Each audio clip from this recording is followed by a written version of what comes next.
ورحمۃ اللہ وبرکاتہ۔ الحمد للہ وحدہ والصلاة والسلام علی من لا نبی بعدہ، اما بعد فاعوذ باللہ من الشیطان الرجیم، بسم اللہ الرحمن الرحیم،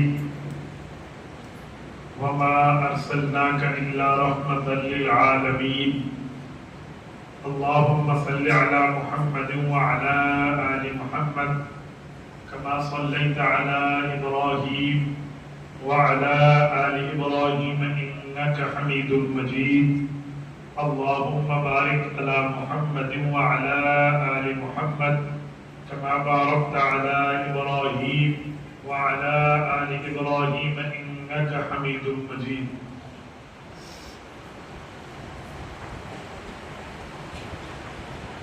دیر و در مستحصرہ ہم طوطیان خوشنوا، کہتی تھی نعت مصطفیٰ بلغ العلا بکمالہ، قمریاں بھی شوق میں ڈالے ہوئے سر طوق میں، کہتی تھی اپنے ذوق میں کشفت دجا بجمالہ، بلبلیں بھی کو بکو لے لے کے ہر ایک گل کی بو، کرتی تھی چرچا سو بسو حسنت جمیع خصالہ، چڑیوں کے سن کر چہچہے انسان بھلا کیوں چپ رہے، لازم ہے اس کو یوں کہے صلو علیہ وآلہ۔ مولانا محمد بلال کی جامعہ محمدیہ میں آ کر بڑا دل کو سکون ملا ہے۔ اللہ جل شانہ آپ کو اور ہمیں اس سکون کی قدر کی توفیق عطا فرمائے۔ دیکھیں ہمارے نبی پاک کو اللہ تعالیٰ نے جو رتبہ دیا ہے نا، وہ رتبے ہیں جو پچھلے انبیاء کو ملے تھے، لیکن اس درجے کے نہیں ملے جس درجے کو ہمارے نبی پاک کو ملے ہیں۔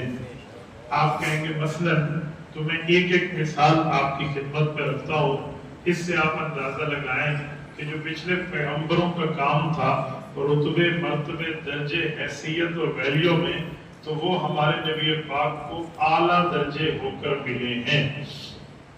مثلا پہلے انبیاء میں نام گنا جاتا ہے حضرت آدم کا، کہ حضرت آدم علیہ السلام پہلے نبی ہیں، لیکن حقیقت دیکھی جائے تو ہمارے محمد رسول اللہ صلی اللہ علیہ وسلم ان سے پہلے کے نبی ہیں۔ آپ کے دماغ میں سوال آئے گا حضور تو اولاد آدم ہیں، پھر آپ ان کو ان سے پہلے کے نبی کیسے کہہ رہے ہیں؟ بابا حضور پاک کے نام دیکھ لیں، قرآن کریم کھولیں، قرآن کریم میں اسماء مصطفیٰ کھولے تو حضور کا نام ہے الاول، حضور کا نام ہے الآخر۔ الاول کا معنی سب سے پہلے نبی، الآخر کا معنی سب سے آخری نبی۔ تو ہمارے نبی پہلے بھی ہیں، ہمارے نبی آخری بھی ہیں۔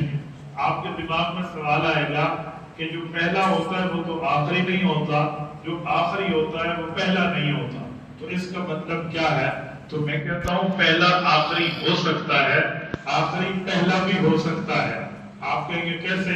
بڑا آسان جواب ہے، ایک صاف کاغذ لیں، صاف کاغذ پہ گول دائرہ بنائیں تو گول دائرہ ٹیڑھا بنے گا۔ آپ کہیں میں سیدھا بنانا چاہوں تو اس کے لیے ایک آلہ ہے جس کا نام ہے پلکار۔ پلکار کو آپ رکھیں گے، اس سے دائرہ بنائیں تو منٹ میں بن جائے گا، سیدھا بنے گا۔ حضرت مولانا قاسم نانوتوی رحمۃ اللہ علیہ فرماتے ہیں ہمارے نبی نے جو سب سے بڑا رتبہ لیا ہے اس کی مثال یہی پلکار ہے۔ کہتے ہیں کیسے؟ کہتے ہیں پلکار کی دو نوک ہوتی ہیں، ایک نوک کو بندہ صفحے پہ لگتا ہے، دوسری کو گھماتا ہے۔ جو پہلے بندہ نوک رکھتا ہے اس سے ایک نقطہ بنتا ہے اور پھر اس کے بعد دائرہ بنتا ہے، لیکن ایک فرق ہے، پہلا نقطہ پلکار کی نوک کی وجہ سے بنتا پہلے ہے، نظر پہلے نہیں آتا، گول دائرہ بنتا